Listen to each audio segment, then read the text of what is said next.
Hello everyone, thank you for sticking around with me. Thank you for another time to have a serious deliberation. And like I will always say, I would like to hear from you what it is that you are doing and how well we have been able to support you in ensuring that you provide an amazing support to whoever you are responsible for.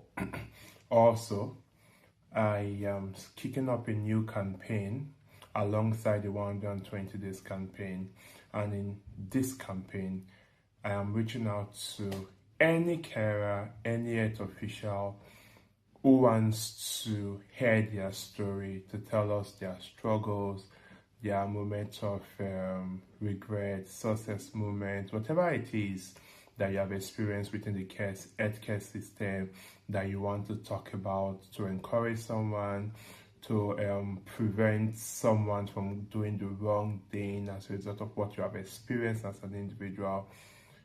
I will be glad to feature you on my channel, so just send us a mail at nvqchange.com and we'll be able to respond to you. The email will be on my bio. You can reach out, you can send me a DM and we'll have a conversation. I will really be excited to hear from you because I know that you are doing an amazing job within the service that you are in. So in today's session, I'm here to empower you again, but this time we'll be looking at something a bit critical. We do it every day, but we don't really know the impact that it can bring to us, which can be very negative. At the same time, it can be positive if you know how to utilize it very well. So I did a video earlier about the NHS and data, but what I tried to showcase within that video was to explain the place of data when it comes to the healthcare system. It cut across every sector, but like you know, I will always focus on the healthcare because that's where I am majorly concerned about. So today's session we'll be looking at 5 different ways that we can misrepresent ourselves as healthcare people, and I'm looking at this aspect in terms of writing, not necessarily in speaking. I'll do another one about speaking, but I'm looking at the writing aspects today. I've been opportune to see how people represent data in terms of writing when they've done when they are done with their shift, and sometimes I'm a bit scared because when they go and get stuff and there's need for investigation, there's need to pull data, it scares me that some persons may just be thrown under the bus, not because they've done something wrong, but they have misrepresented the data that they were penning down. So whether it's on the big screen or on the small screen or with pen and paper, you really have to be representing yourself and you really have to be stating things the way they should be stated. Every industry, every sector has their language. In the tech industry, you'll be hearing more tech-related conversations. In the law sector, you'll be hearing things related to that industry. In the engineering sector, same, yeah? So when you come into health, when you come into care, you should be using the right words to represent the right things.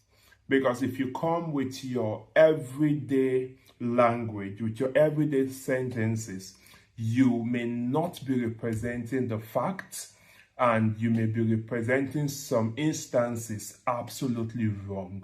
You may be painting the wrong, and you want to pen it down that this person you are supporting who was in distress for 2 hours, or let's say, and the next thing you write is this person was kicking off.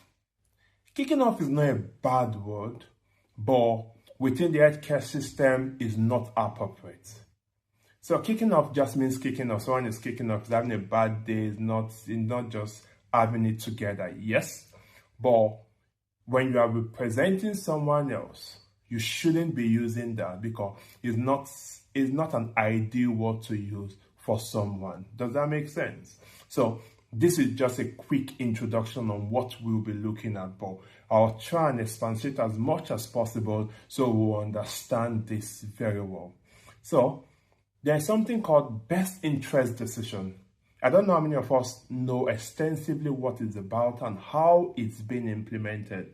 So best interest decisions are decisions you take when you've successfully assessed someone and you've come to a conclusion using multiple agencies, using multiple tools, and you've come to a conclusion that this person cannot represent themselves because they lack the understanding of this particular decision.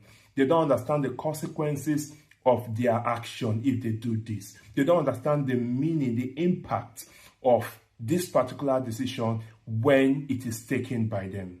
That's when best interest decision comes to play. That's why you have the doors in place for people. That's why you have the Mental Capacity Act and all of those conversations. So I've done a bit on other videos as well. You can check them out, which talks about how to effectively respond during crisis moments. I've also done some other videos that has to do with all the laws that are valuable as it relates to mental health and all of those issues. But let's get back to what we are doing today. So before you write, or while you are writing, either on the big screen or with your pen and paper, you are writing what you've done within the shift, within the hour, within the minute, whatever it is that you're writing. I want you to always consider 4 things that we'll just look at today. First, in your writing, are you representing the person, not the issue? Are you representing the individual in your writing? So for example, within the shift, the person played around, the person had some meal, or the person was in distress. How do you represent the data within the hour? It is possible for staff member to write and they'll represent themselves in that hour, not the individual. So for example, staff was able to support A, B, C in ensuring that he or she is fine. You've actually not given any valuable information within that hour. What you successfully showed was that you as the staff member, you were active. But that's part of the requirement for that hour that you are reporting, but it's not the holistic fact that should be represented. So Mr. ABC did A, B, C, D, E, F within the hour. Staff is the one is writing, so I know you were available. But I need you to record what the individual did, the act in itself. Does that make sense? That helps you to represent that hour with facts and timelines and actively giving the details of what the person was doing, not primarily what staff was doing. That's 1. 2. I'd like you to always ask yourself, are you writing keeping in mind the place of dignity, the place of respect, the place of choice and independence? Are the wardrobe to have a say, or you can bring 2 or 3 clothes, will you want this, this, or this, and they make their choice? How they will make their choice is another conversation. We can do that some other time, some other video. But if we have the time, we can still dive into it. Nothing serious, yeah? But let me just come back to what we're about right now. So you do that and you go out. Yes, if you know what what Mr. Cubot likes in terms of meal in the morning, oh, fantastic, go for it. But then again, what if he wants something different that day? You can pick the menu and show him. If he's not vocal, if he's non-verbal, he can point at one or two, even if it's random, even if he did it randomly, that's fine. He has picked something, you apply that. Then if he's not, you know his best choice of meal, oh, that's amazing. You can still go for that. That's also a good one. So at the end of the day, if you document this that I've said, you have powerfully shown that you understand the place of independence, you understand the place of skill development, you understand the place of dignity, you understand the place of value and respect. And when you are able to display this in your writing, you are sure to be safe anytime and every time. So it is very important that when we represent ourselves as health official, we always try to show these characteristics, because that's who we are and that's what we are expected to showcase. So we are careful to give out data that will not speak well of ourselves as workers. So I know, and I've seen it a lot, it's not what we actually wanted to write, and it doesn't give the true picture of what happened. We offer choice, we show dignity, but when we are writing down, we are not careful enough to use the right words. And that's the difference. That makes a whole lot of difference. Because if for any reason, in 10 years' time, or in 2 days' time, or in a month's time, there is a reason to look at the books because of an incident, when they come across your data, you can be pulled on it. You can be drawn into a conversation that you absolutely know nothing about. So the place of writing rightly is very, very important within the healthcare system. It's even more important because we are working with lives.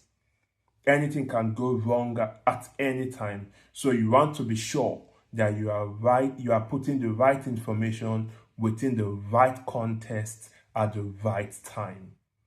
So healthcare is not really difficult, but you need to understand the terminology, you need to understand the industry, and you need to understand how to play within the industry. People easily get into safeguarding issues, not primarily because they wanted it, not primarily because there was an issue, but it was how the data was represented. So, going forward, I would really want to encourage you to improve on your terminology, improve on how you represent data, so that together as a team, we will drive a better process. Together as a team, we'll be able to improve the quality of service, the quality of life for the people we support, for the immediate environment, their family, and the society at large. Because the truth of the deal is, we have an aging population we need to look out, we need to care for. So it is very, very significant that while you are on shift every day and any day, you represent yourself rightly. Because if there's a legal issue, you'll be called to give your own testimonial about what happened so and so date. But if you've carefully recorded events using all of this, I'm very sure you'll not have issues when it arises, and you'll be able to also represent yourself rightly. Because sometimes when we are having conversations, the act in itself. Does that make sense? That helps you to represent that are with facts and timelines, and actively giving the details of what the person was doing, not primarily what staff was doing. That's one. Two, I'd like you to always ask yourself, are you writing keeping in mind the place of dignity, the place of respect, the place of choice and independence? Are you representing this fact when you are writing? So, for example, the person I'm supporting got up at about 1 a.m., had personal care, had breakfast, went out for the day, and came back by 5 a.m. So 4 hours record, right? How do you pen that down? So, for example, I pick up your material and I'm saying, Mr. Qbot went, got into I took Mr. Qbot from his room into the bathroom, gave him a shower, applied his cream, put on his clothes, went out for what now? Went out for breakfast. The breakfast, I gave him tomatoes and egg and some bacon and sausages. After that, gave him a fizzy drink. After that, we went for a walk and we came back. You represented the data, right? But as beautiful as that data was, you've not been able to represent the choice of that individual that you were supporting. You've not been able to identify the fundamental human rights of that individual. You've not been able to show to me that the place of dignity was present.